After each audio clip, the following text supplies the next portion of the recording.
Hello everybody, வணக்கம். My name is Shadish. Welcome to my channel. இன்னைக்கு நாங்க இந்த வீடியோல என்னத்தை பற்றி பார்க்க போறோம்னு சொன்னா நாங்க சிம்பிள் பிரசன்ட் டென்ஸ் படிச்சு முடிச்சிட்டோம். இந்த வீடியோல சிம்பிள் பாஸ்ட் டென்ஸ் பற்றி படிக்க போறோம். நாங்கள் எப்படி சிம்பிள் பிரசன்ட் டென்ஸை positive question, negative question, positive sentences, negative sentences and information question ரெண்டு 5 வகைப்படுத்தி பார்த்தோமோ அதே போலதான் சிம்பிள் பாஸ்ட் டென்ஸையும் படிக்க போறோம். சரியா? Okay, before moving to the video, if you come first time to this channel, please subscribe my channel and click the bell button also. Then only you can receive my new videos as soon as possible as a notification. Okay, let's go to the video. இப்ப பாருங்க, simple past tense. Why do we use the simple past tense? நாங்க ஏன் simple past tense use பண்றோம்? சரியா? Okay, நாங்கள் simple present டென்ஸை ஏன் use பண்ணினாங்கள்? அதாவது வளமையாக நடைபெறுகின்ற செயல்களை சுட்டிக்காட்டுவதற்காக, வளமையாக நடைபெறுகின்ற செயற்பாடுகளை நாங்கள் சொல்லுகின்ற போது சிம்பிள் பிரசன்ட் டென்ஸ்ல சொன்னாங்க. அப்ப சிம்பிள் பாஸ்ட் டென்ஸ் என்ன? The simple past tense is usually used to express a single action done at a particular point of time in the past. அதாவது இறந்த காலத்தில, சரியா, ஒரு குறிப்பிட்ட நேரத்தில் குறிப்பிட்ட ஒரு தனிப்பட்ட ஒரு விடயம் உண்டு, குறிப்பிட்ட ஒரு டைம்ல நடந்து முடிந்திருந்தால் அதைத்தான் நாங்கள் அதை சொல்லும் போது நாங்கள் சிம்பிள் பாஸ்டில் சொல்ல வேண்டும். சரியா? ஓகே, இதை நான் இந்த டயக்ராம் மூலம் உங்களை விளங்கப்படுத்தி உங்களுக்கு விளங்க பண்ணிக்கிறேன். இப்ப பாருங்க, இந்த காலப்பகுதியை நாங்கள் பிரசன்ட் டென்ஸ் எடுத்தால் இதற்கு இந்தியாவில் இருக்கிற காலப்பகுதி என்ன? Past tense. இந்தியாவில் இருக்கிறது ஃபியூச்சர் டென்ஸ், இனிமேல் நடக்க போகுது. சரியா? ஓகே, அப்ப எங்களுக்கு தெரியும் பிரசன்ட் டென்ஸ் இருக்கு. அதுக்கு பிற்பட்ட காலப்பகுதி முழுவதும் எங்களுக்கு என்னவா இருக்கும்? பாஸ்ட் டென்ஸா இருக்க போகுது. இந்த பகுதி பாஸ்ட் டென்ஸா இருக்க போகுது. விளங்குதா? ஓகே, பாஸ்ட் டென்ஸா இருந்தால் இந்த இதையும் இருக்கும், இந்தியாலையும் இருக்கும். ஓகே, அப்ப இந்த கடந்த காலத்தில ஒரு தனிப்பட்ட ஒரு நிகழ்வன்று ஒரு தனிப்பட்ட பகுதி ஒரு இடத்துல நடந்து முடிந்திருக்கிற சந்தர்ப்பத்தில் அதனை வெளிப்படுத்துவதற்காக நாங்கள் என்ன செய்வோம்? சிம்பிள் பாஸ்ட் டென்ஸை யூஸ் பண்ணுவோம். இப்ப இதெல்லாம் ஒவ்வொரு சிங்கிள் ஆக்ஷன், ஒவ்வொரு தனிப்பட்ட விடயம். இந்த பிரசன்ட் டென்ஸ் இதற்கு பிற்பட்ட கால பகுதியில் நிகழ்ந்து முடிஞ்சிருக்கு. அப்ப இதை நாங்கள் சொல்லும் போது என்ன சொல்லுவோம்? சிம்பிள் பாஸ்ட் டென்ஸ்ல சொல்ல போறோம். ரைட்? அப்ப என்ன, இந்த பிரசன்ட் டென்ஸுக்கு பிற்பட்ட கால பகுதியில் நடந்த சிங்கிள் ஆக்ஷன் ஒவ்வொன்றையும் நாங்கள் சிம்பிள் பாஸ்ட் டென்ஸ்ல சொல்லுவோம். ஓகேயா? விளங்குதா? ஓகே, நாங்கள் அப்ப சிம்பிள் பாஸ்ட் டென்ஸை பாசிட்டிவ் சென்டென்ஸ்ல எப்படி எழுதுறேன்னு பார்ப்போம். சிம்பிள் பாஸ்ட் டென்ஸ்ல பாசிட்டிவ் சென்டென்ஸை எப்படி எழுதுறேன்னு பார்ப்போம். அது பாருங்க, எங்களுக்கு தெரியும் ஐவி தே யூ கீசி இட் என்ற ப்ரோனவுன்ஸ்களை எடுத்துக்கொண்டால் பாருங்க, ஃபுல்லா நாங்கள் என்ன செய்யறோம்னு சொன்னால் வெர்பின் இறந்த கால வடிவத்தை மட்டும் சேர்த்து நாங்க என்ன செய்யறோம்? வாக்கியங்களா அமைக்கிறோம். அதாவது சப்ஜெக்டோட நாங்கள் வெர்பின் இறந்த கால வடிவத்தை மட்டும் சேர்க்கிறோம். இப்ப I came, we came, they came, you came, he came, she came, it came. நான் வந்தேன், நாங்கள் வந்தோம், அவர்கள் வந்தார்கள், நீங்கள் வந்தீர்கள், அவன் வந்தான், அவள் வந்தாள், அது வந்தது. சரியா? ஓகே, இப்ப பாருங்க, இது சென்டென்ஸ் பேட்டர்ன் எப்படி இருக்க போகுது? What is the sentence pattern? பாருங்க, ஒரு சப்ஜெக்ட் சிங்குலராக இருந்தா என்ன, ப்ளூரலாக இருந்தா என்ன? எங்கட சென்டென்ஸ் பேட்டர்ன்ல அதாவது சப்ஜெக்டோட வெர்பின் இறந்த கால வடிவம் மட்டும்தான் பெறப்போகுது. இதை சரியாக அமைத்தால் எங்களுக்கு கிராமர் மிஸ்டேக் வராது. சரியா? அப்ப நீங்கள் வெர்பின் பாஸ்ட் ஃபார்ம் எப்படி கொடுக்குறதுன்னு சொல்லி உங்களுக்கு தெரியாத விட்டால், அதாவது புதுசாக நீங்க பார்க்கிறார்களாக இருந்தால் தயவு செய்து நான் வெர்புக்கு எப்படி பாஸ்ட் ஃபார்ம் கொடுக்குறதுன்னு சொல்லி தனிச்சு ஒரு வீடியோ போட்டிருக்கிறேன். அந்த வீடியோ லிங்க் நான் டிஸ்கிரிப்ஷன்ல கொடுக்குறேன். தயவு செய்து பார்க்காதாக பார்த்து அது யூஸ்ஃபுல்லா இருக்கும், அதை பார்த்துக்கொள்ளுங்க. சரியா? ஓகே, இப்ப பாருங்க, நான் சென்றேன், இது ஒரு இறந்த கால வாக்கியம். ரைட்? இதுல சப்ஜெக்ட் என்ன? நான். verb verb என்ன சென்றேன். அப்ப சென்றேன் என்றதை வச்சுக்கொண்டு நாங்கள் verb வைத்துக் கொண்டுதான் நாங்கள் என்ன காலத்தை கணிக்கிறோம். சரியா? ஓகே. அப்ப verb எது சென்றேன். ஓகேயா? ரைட். இப்ப பாருங்க, இதை நாங்கள் ஆங்கிலத்தில் சொல்லும் போது ஐ வென்ட். அப்ப செல்கிறேன் என்றா கோ, கோ என்ற இறந்த கால வடிவம் வென்ட். அப்ப ஐ வென்ட். சரியா? நாங்கள் சென்றோம், பன்மையில இருக்கு, plural நாங்கள். அப்ப இது வந்து சப்ஜெக்ட், இது verb. அப்ப எப்படி வரப்போகுது? we went. அதே மாதிரி அவர்கள் சென்றார்கள், இதுவும் plural noun, சப்ஜெக்ட், இது verb. அப்ப என்ன வரப்போகுது? அவர்கள் they went. அப்ப சிங்குலர் நவுன்ஸ்களை பார்ப்போம். அவன் சென்றான், இது வந்து அவன் சப்ஜெக்ட், சென்றான் verb. அப்ப சென்றான்ங்கிறது எங்களுக்கு இறந்த கால வடிவமாக verb-ல நாங்கள் கண்டுபிடிச்சிட்டோம். ஆகவே எப்படி வரப்போகுது? he went. அதாவது verb-ன் வடிவத்தை மட்டும்தான் நாங்கள் மாத்துறோம், சப்ஜெக்ட் அப்படியே வரும், வேறு எதுவுமே நாங்கள் பயன்படுத்த தேவையில்லை. அப்ப உங்களுக்கு verb-ன் past form தெரிஞ்சிருக்க வேண்டும்.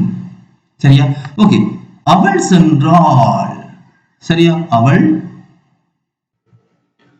சென்றாள். ஓகே.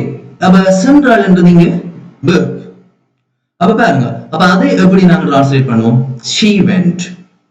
அதே மாதிரி அது சென்றது, அது சப்ஜெக்ட், சென்றது பயன், அதாவது it went, அது சென்றது. ஓகே.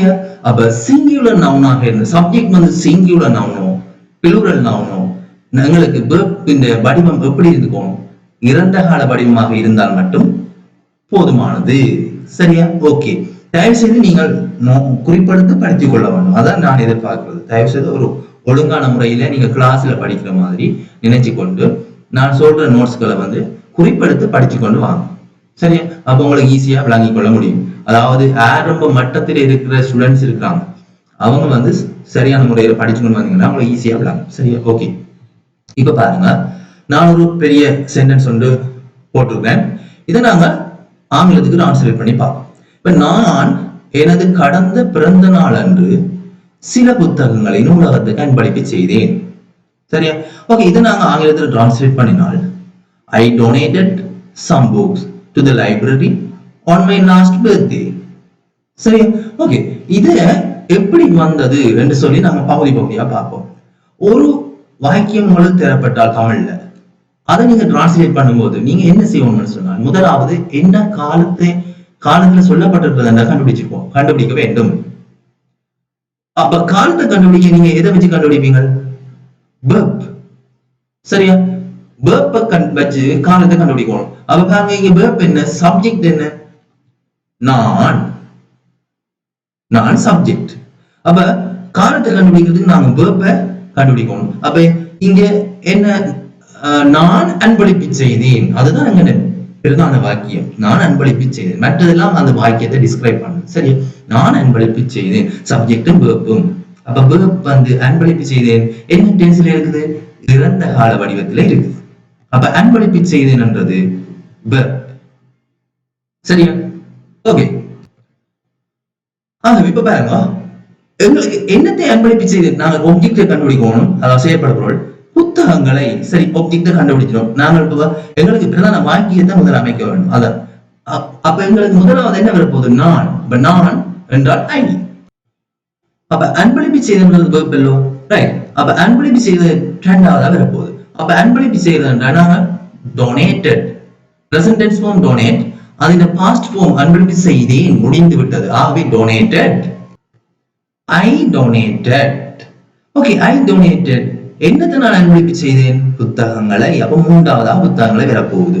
சரியா? ஓகே. சில புத்தகங்களை என்றா சில புத்தகங்களை அன்பளிப்பு. அப்ப சில புத்தகம் some books. ஓகே. அப்ப நாங்கள் சப்ஜெக்ட் verb object கண்டுபிடிச்சிட்டோம். அப்ப I donated some books. என்னத்துக்கு? அப்ப நூலகத்திற்கு அன்பளிப்பு செய்தேன். அப்ப நூலகத்திற்கு அந்த இக்கு என்ற ப்ரீபொசிஷனை நாங்க எடுத்துக்கொள்ளும். அப்ப இக்கு என்று சொன்னா அது நாலாவது வரப்போகுது. என்ன கு என்றதுக்கு to-வை நாங்க பயன்படுத்துகிறோம். I donated some books to என்னத்துக்கு? நூலகத்துக்கு. ஐந்தாவதா நூலகத்துக்கு லைப்ரரி, to library. எப்போது எனது கடந்த பிறந்த நாள் அன்று. பிறந்த நாள் அன்று அன்று அந்த அந்த குறிப்பிட்ட தேதி அந்த அந்த அந்த நாள் அன்று என்றதுக்கு நாங்கள் ஒன் என்ற ப்ரீபொசிஷனை பயன்படுத்துறோம். சரியா? ரைட். அப்ப ஒன் எனது மை கடந்த லாஸ்ட் கடந்த பாஸ்ட். அப்ப எங்களுக்கு இறுதி பிறந்த நாள் தானே, ஆகவே லாஸ்ட் பிறந்த நாள். அதாவது நாங்கள் பிறந்த நாள் சேர்த்து 9வதா பர்த்டேன்னு போட்டுக்கிறோம். அப்ப அப்ப அந்த 1 2 3 4 5 ஆர்டர் பண்ணினால் I 1 donated some books to the library on my last birthday. சரியா? ஓகே. அப்ப இந்த ஆர்டர்ல பார்த்தா எப்படி அந்த வாக்கியம் பகுதி பகுதியா கட்டமைச்சிருக்கின்றது உங்களுக்கு விளங்கும். அப்ப சிம்பிள் பிள்ளைய வாக்கியங்கள் நீங்க எழுதி பழகிறதுலாம் உங்களோட வெற்றி இருக்கு. சரியா? சின்ன சின்னதா முதல் நாங்கள் கிராமர் மிஸ்டேக் இல்லாம சப்ஜெக்டையும் வெர்பையும் போட்டுடுவோம். சரியா? ஓகே. ஐ டொனேட்டட். பிறகு மிச்சத்தை நீங்க டிஸ்கிரைப் பண்ணி கொண்டு போறீங்க. ஐ டொனேட்டட் நான் அன்பளிப்பு செய்தேன். என்னத்த? Some books. என்னத்துக்கு? To the library. எப்ப? on my last birthday.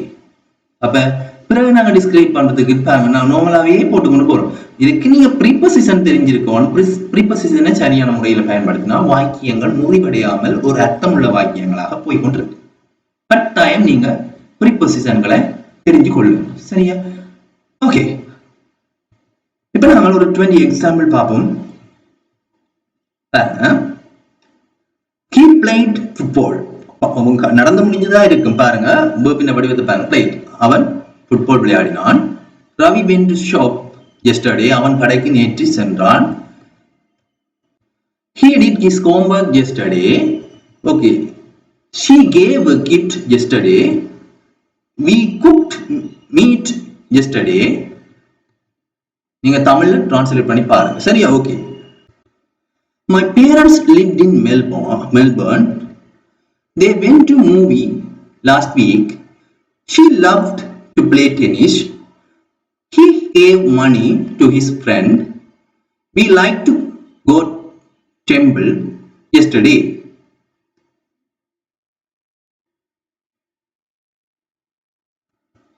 Okay, we like to go to temple yesterday. Right. My friend brought some things. எனது நண்பன் சில பொருட்களை கொண்டு வந்தான். Ravi sang a song on his birthday. He wrote a letter on last Monday. Kumar bought a car yesterday. My father worked in foreign. India won the final match yesterday. He pinched his hand himself. My mother paid money to her. They obeyed the order at the meeting. He missed the bus yesterday. Right. இந்த சென்டென்ஸ்கள் நீங்க நார்மலா வாசிக்கும் போது விளங்கும். பார்த்து தமிழ்ல மொழிபெயர்த்துக் கொள்ளுங்க. சரியா? ஓகே. இப்ப பாருங்க, நான் ஒரு எக்ஸசைஸ் தரேன், டிரான்ஸ்லேட் பண்ணி பாருங்க இங்கிலீஷ்ல. குமார் சென்றான், அவன் படித்தான், அவன் தேநீர் தயாரித்தான், அவர்கள் சென்ற வருடம் இந்தியாவில் வசித்தார்கள், நான் எழுதினேன், நீங்கள் நேற்று ஒரு பாட்டு பாடினீர்கள். சரியா? ஓகே. இப்ப பாருங்க, நெக்ஸ்ட் வீடியோ நாங்க என்னத்தை பற்றி பார்க்க போறோம்னு சொல்லி பண்ணா சிம்பிள் பாஸ்ட் டென்ஸ்ல நெகட்டிவ் சென்டென்ஸை பார்க்க போறோம். ஓகே. இந்த வீடியோ உங்களுக்கு பிடிச்சிருக்குன்னு நினைக்கிறேன். I hope that this video useful for you. If it is useful for you, please like and share it. And thank you for your watching. அடுத்த வீடியோ சந்திப்போம். And don't forget to subscribe my channel to get the new videos as soon as possible as a notification. Okay, bye. Take care.